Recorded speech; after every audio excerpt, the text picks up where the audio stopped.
हमको और आपको ये बताया जाता है कि सत्ता में रहने से ही काम होता है।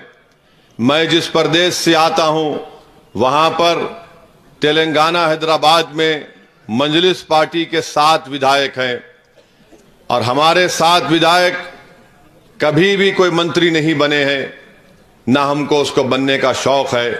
मगर हमने क्या किया, हमने अपनी सियासी ताकत के जरिए जो आवाम ने अपने इत्तेहाद के बलबूते पर हमको अता की, हमने वहां की सरकार से बात करके मुस्लिम अल्पसंख्यक समाज के लिए, दलित समाज के लिए, बैकवर्ड क्लास समाज के लिए सरकार से हमने रेजिडेंशियल स्कूल बनवाए। आज आपको जानकर खुशी होगी कि तेलंगाना में जितने अल्पसंख्यक समाज राजस्थान में है उतना ही नंबर तेलंगाना में है। फर्क इतना है कि यहां पर आप मुत्तहिद नहीं है, वहां पर वो मुत्तहिद है। तो 201 मुस्लिम अल्पसंख्यक समाज के लिए सरकार ने तेलंगाना के रेजिडेंशियल स्कूल बनाए।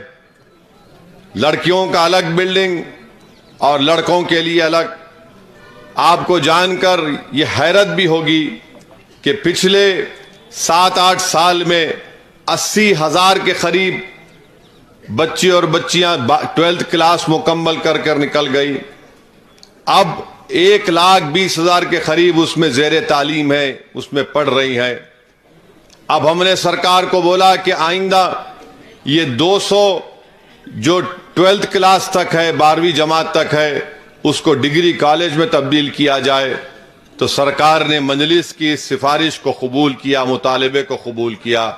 ये काम मेरे भाई, मैं थालियां मारने के लिए नहीं बोल रहा हूं, मैं आपको बताना चाह रहा हूं कि यह काम आप राजस्थान में भी कर सकते हैं। हमको यह बताया जाता है कि सत्ता इनकी आ रही है, इनका साथ दो। सत्ता तो इनके पास आ जाती, कोई आपके दरमियान से निकलकर मंत्री बन जाता, मगर गरीब आवाम का इसमें क्या फायदा होता।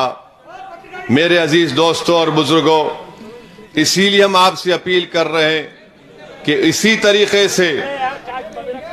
तरीके से हम राजस्थान में भी ये काम कर सकते हैं जिस तरह तेलंगाना में मजलिस ने काम किया। अशोक गहलोत बहुत बहुत वादे किए, मगर वो वादे कहां तक वफा साबित कर सके ये आप मुझसे बेहतर जानते हैं। मेरे अजीज दोस्तों और बुजुर्गों, मुझे अफसोस हुआ कि जब हम यहां पर आए तो हमको बताया गया कि बाज पुलिस के ऑफिसर्स, हमारा परमिशन था, उसके बावजूद भी हमको कई जगह पर ये निकालने के लिए कहा, ये निकाल दो, वो निकाल दो। मैं इन जिम्मेदार पुलिस ऑफिसर से अपील करना चाहूंगा कि देखिए, अभी आपको काम करना है तो इलेक्शन कमीशन के तहत काम करना है। आप अगर अशोक गहलोत को खुश करने के लिए गलती करेंगे तो मैं खुद लिखकर इलेक्शन कमीशन को शिकायत करूंगा आपके बारे में।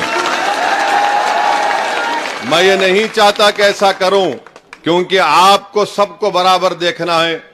इलेक्शन है तो फ्री एंड फेयर इलेक्शन होना चाहिए। हम उम्मीद करते हैं कि भारत का इलेक्शन कमीशन इन तमाम चीजों का नोट लेगा और अगर कोई किसी पार्टी को या उस पार्टी के जिम्मेदारों को इंतखाबी मुहिम चलाने से रोकेगा तो इलेक्शन कमीशन को चाहिए कि उसका नोटिस लें और जो भी उनको कार्रवाई करना है वो कार्रवाई करें।